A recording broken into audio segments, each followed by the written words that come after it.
Hi everybody. There's a new issue. Working at a job Friday, and I bumped a stump with this wheel, and it looks like I bent that really expensive little bar down there, and now the machine is a little pigeon-toed. The front wheels aren't going in the same direction anymore, and that's a problem. It's a problem for a lot of reasons, but it was a huge problem for loading. When I put it on, the wheels actually gripped and sucked the two ramps together, and it was a little hairy trying to get it on. So I'm not going to try to get it off. So what we're going to do, take chains off, pick up that side, straighten this wheel out, and try to replace the linkage. I did buy the linkage already, and shockingly my dealer had one in stock. Someone ordered one like 2 years ago and forgot about it. So I'm going to get lucky, and they had a full, complete, they call it a tie rod, but it's a lot more than just a tie rod. They had a full, complete unit in stock. 500 something bucks later, we're going to see how much fun this is to get off. I'm going to go with not a whole lot of fun, but hey, that's just what you kind of have to deal with sometimes. Let me go grab that and see how well it matches up before I get too involved. All right, so this is what 500 bucks from John Deere gets you. Well, $527 and some odd cents. For the record, I have the bucket propped up with a 4x4, because even though this is a pretty new machine with pretty solid hydraulics on it, I don't want to be on the receiving end of that having a failure and coming down on me. Call it a hunch, but I don't think that'd be the most fun I've had in my life. Probably the last fun I had.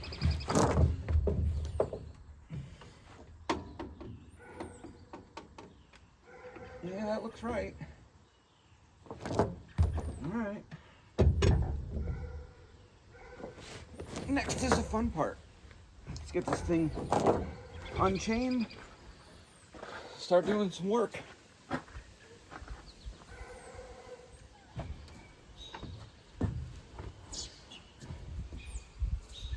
Okay, made some progress. Now I got it up on stands just so I can adjust the wheels easier. I've got this wheel pretty close to straight, just for my own logic here. I am gonna have to just measure off and get it really close, but I brought a few tappy bangers here. Hopefully get this old one off. The castle nuts were not that bad to get off. They weren't really all that tight. And this side, there's actually a recess in there so you can fit, I used a 27 millimeter impact, but you can fit it right in. It recesses in so you can get to the castle nut. Really nice design. I'm happy they thought that all the way through on that knuckle. Getting the cotter pin out was an absolute job. I don't know why, but they both had these weird torques in them, like they were bent more than once, so I had to cut them apart. We're gonna see how hard this is to get off. Let you guys watch my pain for a sec and see if it's, oh, this is gonna be a good one. I don't think these want to come off at all.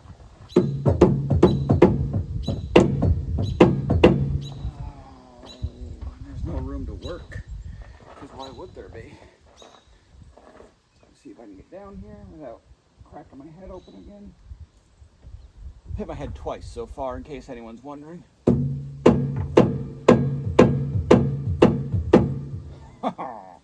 Now I don't have a fork for this. I have more room on that side. Maybe I'll start over there, get the pressure off. I did this on the trailer, so I had something to lay on that was smooth and I had a good hard surface. Might not have been my best idea, but also I don't need any of these parts. Metal on metal never hurt, right? Come on. Oh yeah. That's awesome.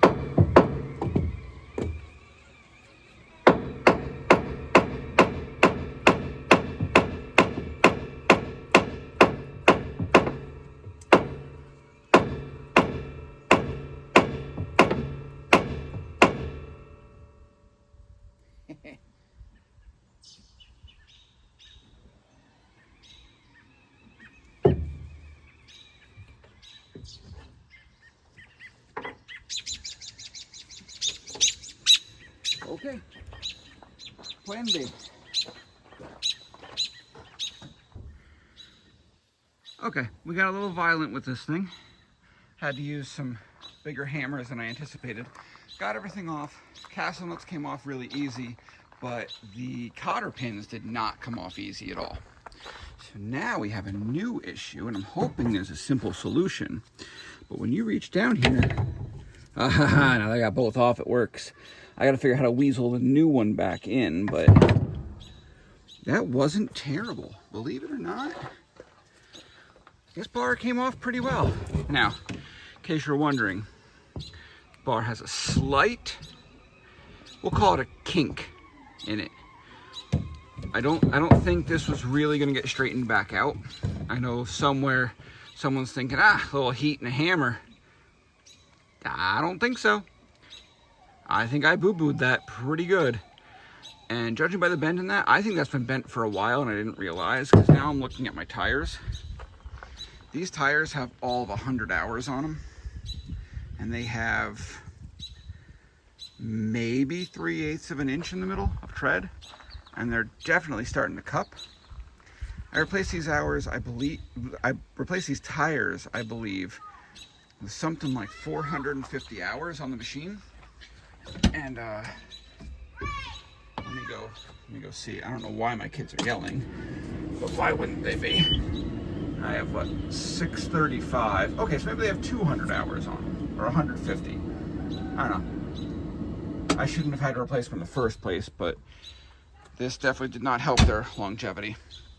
All right, let's see if we can get the new one on. It might not be terrible to do. Oh look, wheels are already more straight. That's Bruce saying hi, in case anyone was wondering. Let's get this in here. Very expensive piece of metal. Kids, stop screaming. Whatever, at least they're having fun. Hi, Bruce.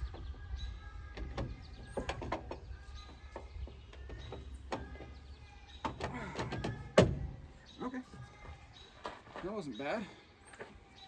It's almost like the wheel returned back to straight. I didn't move this.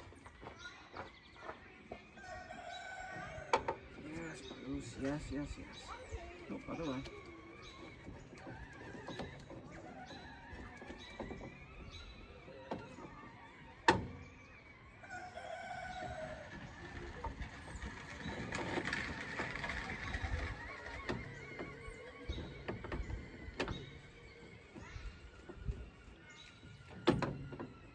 Come on.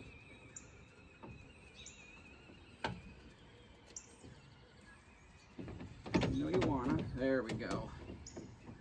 All right, let's get a rough lineup. How are we looking right now? Honestly, not that bad. All right, let's play a game. Let's pick a common spot. Go inside to inside so I can see it.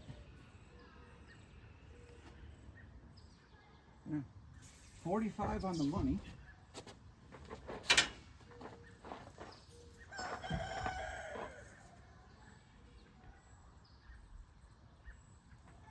$44-ish. Let's give a little bit of turn.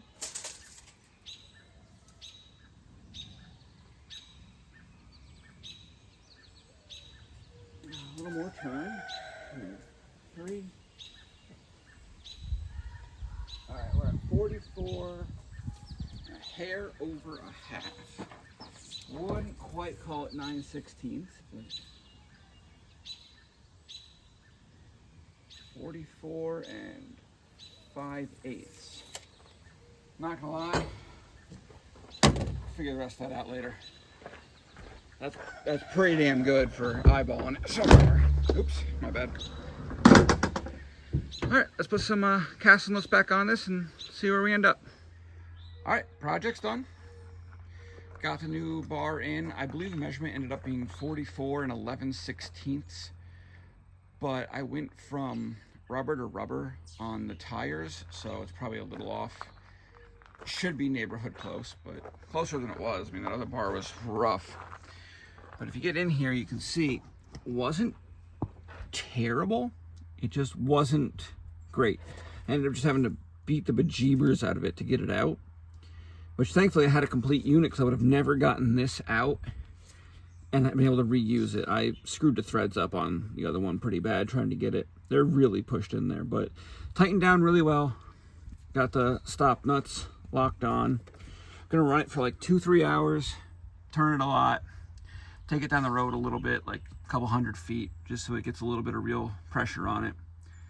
Check them again, make sure everything's good, and I'm gonna call this complete. Honestly, someone doing this at home, looking to, hopefully save a few dollars from the dealership, not a terrible job. It was a 27 millimeter for the castle nuts. The cotter pin was a little bit of a pain in the butt, but other than that, not terrible. Nice having a flat surface to work on. If you've got a nice garage, that probably would help you a ton. But I would call that a do-it-yourself project, all things considered. I do want to check the alignment again, make sure the wheels are actually straight and parallel. But this is a tractor. It doesn't spend a lot of time on the pavement. It's in the dirt. If they're a pinch off, they're a pinch off. You win some, you lose some. All right, thanks.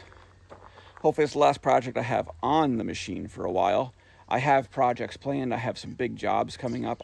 The big jobs I can't video, but the projects here I have planned I will. I still have to do the drainage and I have to do some more work with the chicken coop. So I'll be seeing everybody. Thank you.